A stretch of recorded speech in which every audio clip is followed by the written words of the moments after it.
Hello everyone. तो स्वागत है आपके अपने यूट्यूब चैनल द एक्सपेरिमेंट में। और आज हमारा लाइंस एंड एंगल्स का जो चैप्टर 9 है उसका पार्ट 4 होने वाला है। और यहाँ पे हम क्वेश्चंस को सॉल्व करेंगे जो हमारे एग्ज़ाम्स के पर्पस से बहुत ही ज़्यादा इम्पोर्टेंट होंगे। लेकिन इससे पहले हम कुछ इम्पोर्टेंट चीज़ें समझते हैं।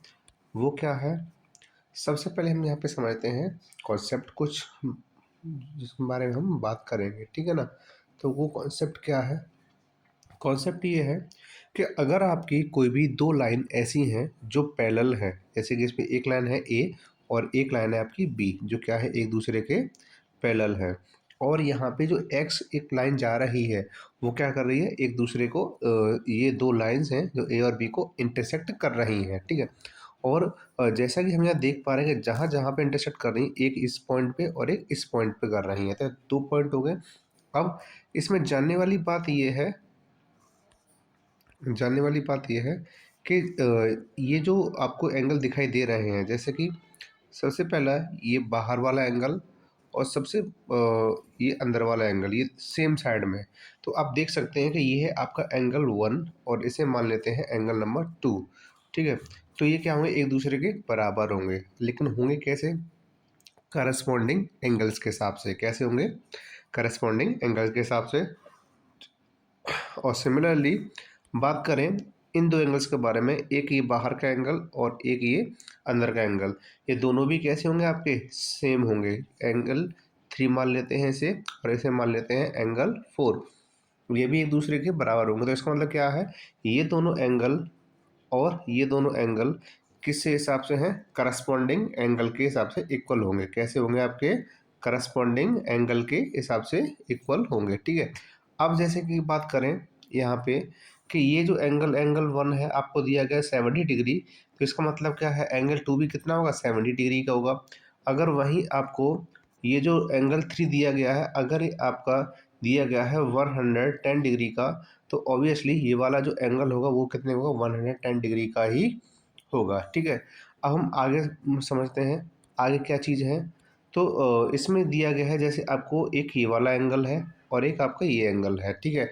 तो इन्हें कहते हैं, आप क्या कहते हैं इन्हें? Vertically opposite angles. क्या कहते हैं इनको? Vertically opposite angle. तो जो एंगल ये होगा तो वही एंगल ये होगा, इक्वल होगा, ठीक है। जैसे कि एंगल 110 डिग्री का है तो ये भी क्या होगा? 110 डिग्री का ही होगा। क्यों? क्योंकि ये वर्टिकली अपोजिट एंगल्स दिए गए हैं इस वजह से, ठीक है।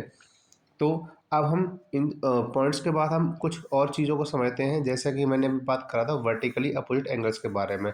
तो जैसे कि हमारे पास ये दो लाइंस हैं जो एक दूसरे को क्या कर रही हैं? इंटरसेक्ट कर बाइसेक्ट कर रही हैं।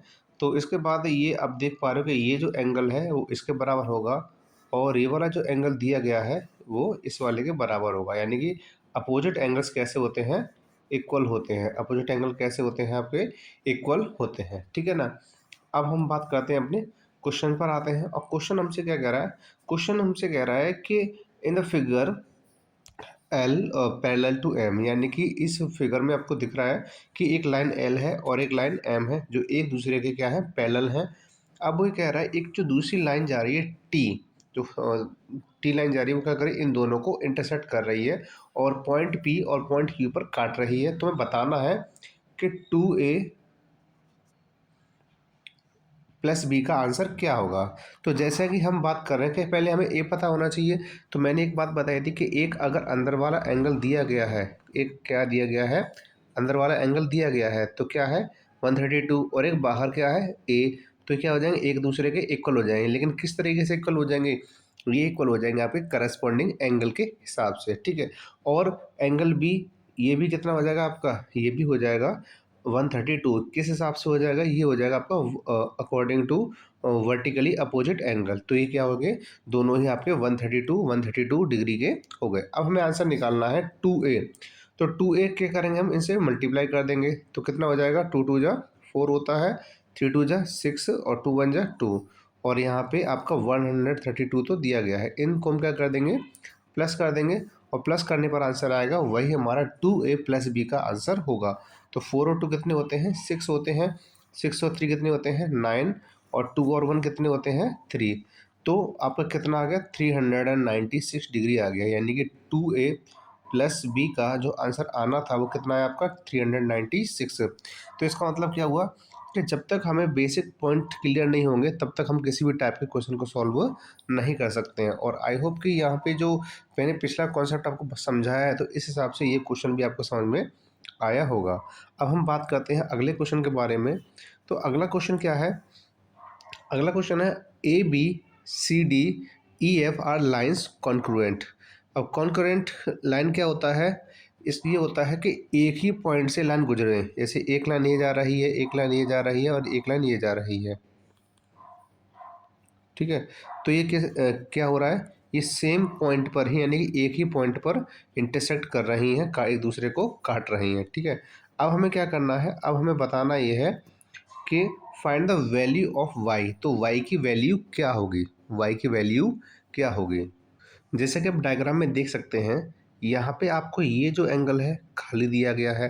अगर नीचे देखें तो ये वाला एंगल और ये एंगल भी खाली दिया गया, तो हम कैसे फाइंड कर सकते हैं। तो अभी मैंने आपको थोड़ी देर पहले एक बात समझाई थी कि वर्टिकली अपोजिट एंगल्स कैसे होते हैं, इक्वल होते हैं। तो इसका मतलब क्या है, जो आपका एंगल ए ओ ई है किसके बराबर है आपका, वो 5y के इक्वल है, किसके इक्वल है, 5y के इक्वल है, ठीक है।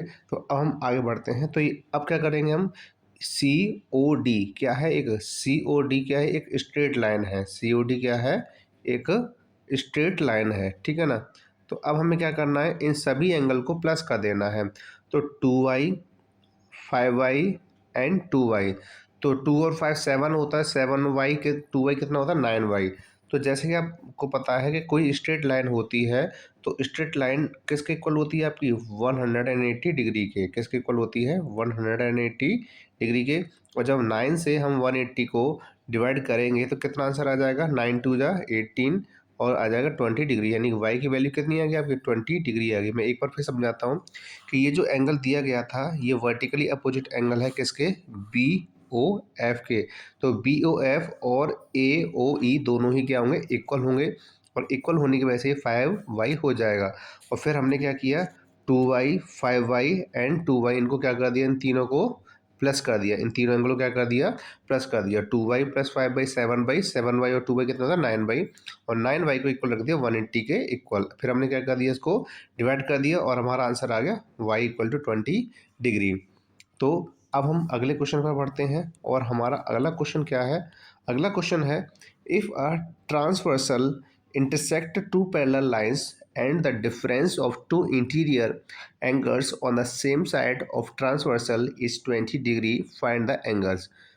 तो यहाँ पे जैसे कि एक लाइन ये है L और एक लाइन है M, और इसमें जो तीसरी लाइन जो दी गई है वो है क्या है एंड, जो क्या कर रही है इंटरसेक्ट कर रही है। इसमें ये कह रहा है कि अंदर वाले जो दोनों एंगल हैं सेम साइड में, एंगल ए और एंगल बी, इनका जो डिफरेंस है वो कितना है 20 है, कितना है 20 है। तो हमें क्या करना पड़ेगा, पहले हम क्या करते हैं ए इधर रख देते हैं और यहाँ पे 20 बी इधर ले आते हैं, तो हो जाएगा ए इक्वल 20 प्लस बी, ठीक है। लेकिन एक कंडीशन क्या होती है, कंडीशन ये होती है कि अगर ये आपके एडजेसेंट एंगल है, यानी कि सेम साइड में दो अलग अलग साइड में क्या हो एंगल हो, तो इन्हें एडजेसेंट एंगल कहा जाता है।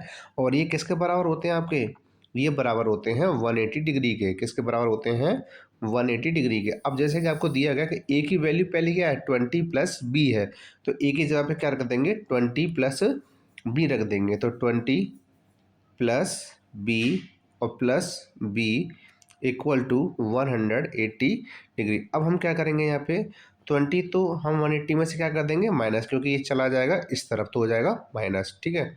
माइनस करने के बाद कितना आंसर आएगा इसमें, इसमें आंसर आएगा 160 डिग्री। लेकिन बी और बी कितना होता है 2b होता है, कितना होता है 2b, तो 2 से हम डिवाइड कर देंगे तो b की वैल्यू कितनी आ जाएगी, b की वैल्यू आ जाएगी आपकी 2 8 जा 16, तो 80 डिग्री। तो b की वैल्यू क्या है आपकी 80 डिग्री है, कितनी है 80 डिग्री है। अब हमें क्या करना है, अब हमें a की वैल्यू चाहिए, तो a की वैल्यू कैसे पता चलेगी, a की वैल्यू पता चलेगी जब b की जगह पे b की वैल्यू रख देंगे, तो हमारा आंसर क्या था 80 डिग्री। तो 20 और प्लस 80, 20 और प्लस 80, इन दोनों को प्लस करेंगे तो कितना आ जाएगा, ये आ जाएगा आपका 100 डिग्री। तो इस तरीके से हमें यहाँ पे दोनों के दोनों आंसर मिल गए। तो बी की वैल्यू क्या आई है आपकी 80 डिग्री और ए की वैल्यू कितनी है आपकी 100 डिग्री। तो इस तरीके से अगर दोनों को हम प्लस करते हैं तो आंसर कितना आने वाला है 180 डिग्री आने वाला है। तो इस तरीके से हमने दोनों के दोनों एंगल हमने पता कर लिए। अब हम अगले क्वेश्चन पर बढ़ते हैं। अब अगले क्वेश्चन में हमें अलग अलग पेयर दिए गए हैं, ठीक है, अलग अलग क्या दिए गए हैं, पेयर दिए गए हैं। पहला पेयर ये है, दूसरा पेयर ये है, तीसरा पेयर ये है, चौथा पेयर ये है। हमें इनमें को क्या करना है, कंपेयर करना है कि कौन सा एंगल बड़ा है और कौन सा एंगल इसमें छोटा है। तो जैसा कि हम बात करें यहाँ पे, अब पहले एंगल को ज़रा देखिएगा कि पहला एंगल क्या है आपका, वो है एंगल ए ओ बी। क्या है, एंगल ए ओ बी। और यहाँ पे आप देख सकते हैं कि जो पी क्यू आर है, जो क्या है पी क्यू आर है, वो एंगल क्या है बड़ा है और ए ओ बी क्या है छोटा है। तो इस तरीके से ये साइन लग जाएगा कि पी क्यू आर बड़ा है और ए ओ बी क्या है छोटा है। तो कंपैरिजन हो गया, हमने कंपेयर कर दिया। सेकंड वाले की बात करें तो जैसा कि आप देख पा रहे हैं कि इसमें भी दो एंगल है। क्या है आपका एल एम एन एंगल, दूसरा कौन सा है यू वी डब्लू। तो इसमें भी आप देख पा रहे हैं कि सेकंड वाला क्या है बड़ा है और फर्स्ट वाला क्या है छोटा है, फर्स्ट वाला क्या है छोटा। तो इस तरीके से हम कंपैरिजन कर सकते हैं विद द ऑब्जर्वेशन, ठीक है। अब हम यहाँ पे देखें क्वेश्चन नंबर थर्ड में। क्वेश्चन नंबर थर्ड में क्या है, एक एंगल है आपका एक्स वाई जेड और एक एंगल है आपका आर एस टी। तो यहाँ पे आप देखिए कि कौन सा एंगल बड़ा है, कौन सा एंगल बड़ा है। तो आप यहाँ पे देख पा रहे हैं कि यहाँ पे कौन सा एंगल, ये दोनों के दोनों एंगल आपस में क्या है इक्वल है। दोनों के दोनों एंगल क्या है आपस में इक्वल है, क्योंकि इनका जो साइज है यानी कि एंगल है जो क्या है सेम टू सेम है। तो इस वजह से ये दोनों एंगल क्या है आपस में इक्वल है। अब मैं जो फोर्थ क्वेश्चन है मैं ये आपके लिए छोड़ता हूँ कि आप हम मुझे कमेंट करके बताइए कि इन दोनों में से कौन सा एंगल बड़ा है और कौन सा एंगल छोटा है, ठीक है। तो अब हम बढ़ते हैं अगले क्वेश्चन पर। तो हमारा अगला क्वेश्चन क्या, अगला क्वेश्चन है हमारा classify the following angles as acute obtuse straight right zero and complete angle. तो जैसे कि ये सारी चीज़ें बता चुका था कि जो 90 डिग्री से कम होते हैं वो एक्यूट एंगल होते हैं, जो 90 डिग्री से ज़्यादा होते हैं वो ऑब्ट्यूज एंगल होते हैं, बट वो 180 डिग्री से कम होते हैं। स्ट्रेट एंगल 180 डिग्री का होता है, राइट एंगल 90 डिग्री का होता है, जीरो एंगल जीरो का होता है और कंप्लीट एंगल होता है आपका 360 डिग्री का। तो जैसे कि अब हम बात करते हैं ये वाला जो दिया गया 118 यानी 90 से ज़्यादा है और 180 से कम है, तो कौन सा आपका ऑब्ट्यूस एंगल है, ठीक है। अब ये क्या है आपका, ये एंगल आपका 29 डिग्री यानी कि 90 से कम है, तो क्या है आपका ये एक्यूट एंगल है, ठीक है। ये बात करें इसके बारे में 145 जो क्या है 90 से तो ज़्यादा है लेकिन 180 से कम है। तो 180 से कम है इसका मतलब क्या हुआ, ये आपका ये भी एक ऑब्ट्यूस एंगल है। 165 देखें तो ये क्या 90 से ज़्यादा है और 180 से क्या है कम है, तो इसका मतलब ये भी क्या है ऑब्ट्यूस है। ये क्या है आपका एंगल 0 डिग्री, ये तो सामने से दिख रहा है कि ये क्या है आपका 0 डिग्री एंगल है, ठीक है। वहीं हम बात करें 75 डिग्री के बारे में, तो 75 डिग्री का कौन सा है, 75 डिग्री का आपका 90 डिग्री से कम है, 0 से ज़्यादा है, तो इसका मतलब क्या है ये एक्यूट एंगल है। कौन सा है, एक्यूट एंगल है। और वहीं बात करें 180 डिग्री, तो जैसे बताया था कि 180 डिग्री जो होता है वो क्या होता है आपका स्ट्रेट एंगल होता है। तो इस तरीके से ये कौन सा एंगल हो गया आपका स्ट्रेट एंगल हो गया, ठीक है। आगे हम बात करते हैं, अब आपको और दिए गए, ये दिया गया आपको 89.5 डिग्री। तो 89.5 डिग्री क्या है, ये 90 से जस्ट 0.5 डिग्री कम है, तो इसका मतलब लेकिन फिर भी क्या होगा आपका ये एक्यूट एंगल ही होगा। 30 डिग्री क्या है, ये 90 से कम है, तो ये भी क्या होगा आपका एक्यूट एंगल होगा, ठीक है। 90 डिग्री, अब क्योंकि बताया था कि राइट एंगल होता है तो ये क्या है राइट एंगल है। 179 डिग्री यानी कि 1 डिग्री कम है स्ट्रेट एंगल से, ठीक है। तो इस तरीके से ये क्या है, ये आपका ये है ऑब्ट्यूस एंगल। कौन सा है, ऑब्ट्यूस एंगल। और ये क्या है, ये है आपका कंप्लीट एंगल, क्योंकि कंप्लीट एंगल कितने डिग्री का होता है 360 डिग्री का होता है। कितने का होता है 360 डिग्री का होता है। और वहीं बात करें 19.5 डिग्री, तो 19.5 डिग्री कितने का दिया गया? ये 90 से तो ज़्यादा है बट 180 से कम है। इसका मतलब क्या है? ये ऑब्ट्यूस एंगल है। कौन सा एंगल है आपका? ये ऑब्ट्यूस एंगल है। तो आज हमने यही क्वेश्चन किए हैं। इसके बाद हम मिलते हैं हम नेक्स्ट वीडियो में और भी क्वेश्चंस के साथ, जिसमें हम डिफरेंट टाइप्स के क्वेश्चन सॉल्व करेंगे और जानेंगे लाइंस और एंगल्स के बारे में और डीपली। ठीक है, तो तब तक आप स्वस्थ रहिए और पढ़ते रहिए।